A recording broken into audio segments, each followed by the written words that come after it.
I am rather tall.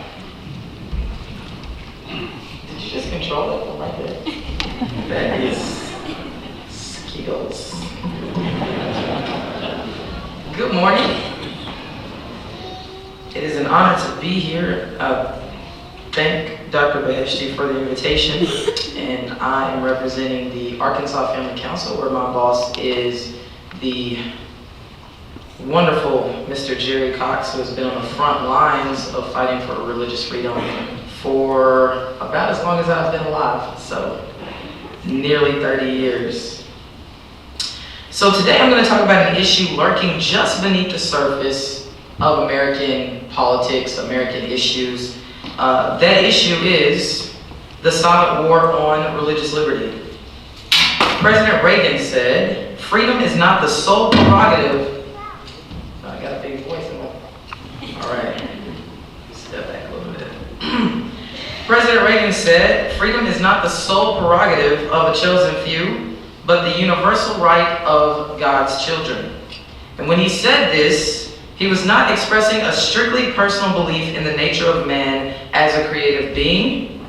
As a child of God, he actually was reaffirming the most basic contention of the American founding, set forth in the Declaration of Independence, that we are a nation constituted in accordance with the laws of nature and of nature's God, and that we are a people endowed by our Creator with certain unalienable rights.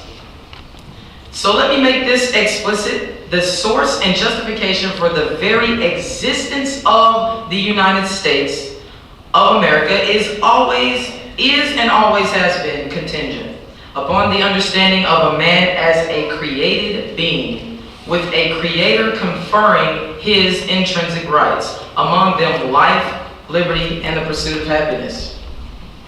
I am of the evangelical Christian persuasion. I was raised by an ordained Baptist minister, and this verse was repeated to me a lot out of Jeremiah chapter 1 and verse 5. "Before I formed you in the womb, I knew you. Before you were born, I set you apart," were God's words to Jeremiah. And so I'm a country girl from East Arkansas, but I've been around the block a few times. I've lived in China. I have several friends who are Buddhists and Hindus. I've been to the Far East and the Middle East. I lived in Israel for over a year. Got my degree, and my classmates were largely of the Jewish persuasion. Some of them were atheists, varying ones. I'm blessed to know Baptists, Jews, Episcopalians, Catholics, Presbyterians. I know people from all a rich tapestry of the world's faith and of American faiths. And one commonality that they all have is they look to the richness of the nature of the majesty of this world, and they wonder and inwardly seek who is the author of it all. These days we think of this diversity of belief, we think of it as being tolerated under the law and the Constitution, but that's actually wrong. This diversity of belief is the foundation of our law and Constitution.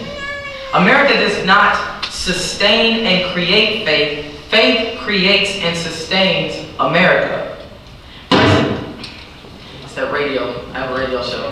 I'm used to talking loud. It's also genetic. I told you my dad's a big black Baptist East Arkansas minister. I'll try to tone it down.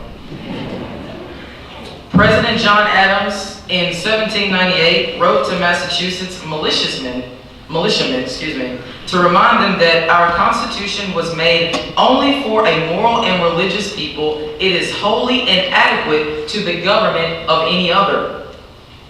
In 1798, this was simply common sense, but in 2015, we are forced to confront a question that would have been unthinkable to President Adams.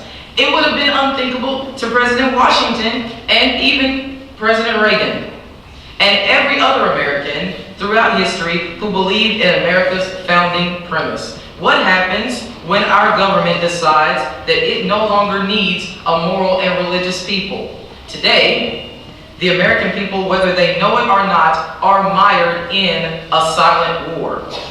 It threatens the fabric of our communities, the health of our public square, and the endurance of our constitutional governance. It is a war against the propositions of the Declaration of Independence. It is a war against the spirit that motivated abolitionism. It is a war against the faith that motivated the civil rights struggle. It is a war against the soul of countless acts of charity. It is a war against the conscience that drives social change. It is a war against the heart that binds our neighborhoods together. It is a war against America's best itself and America at its best moments. It is a war, a silent war, against religious liberty.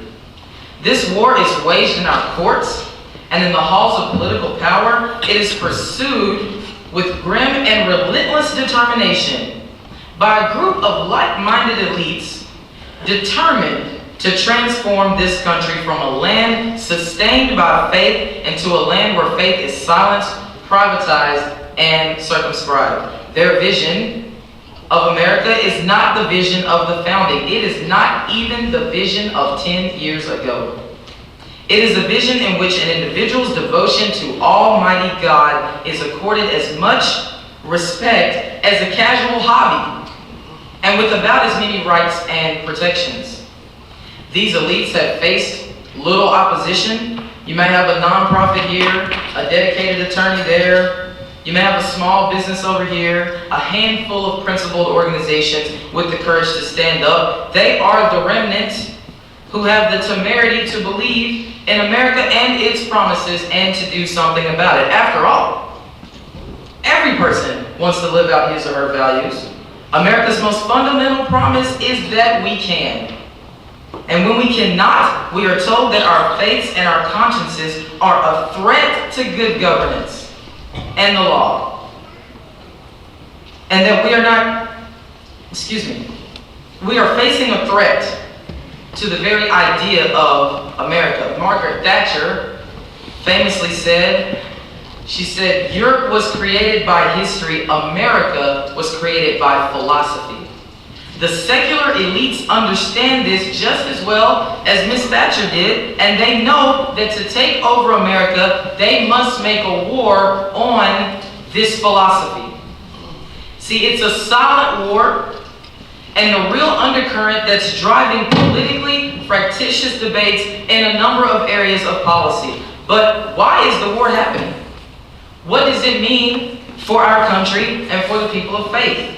Why does it represent such a fundamental challenge of our American identity and the exceptional history that makes our nation so great? So quickly, here's 3 storylines playing out in the states and in the highest courts, and they have overlapping effects. Number 1,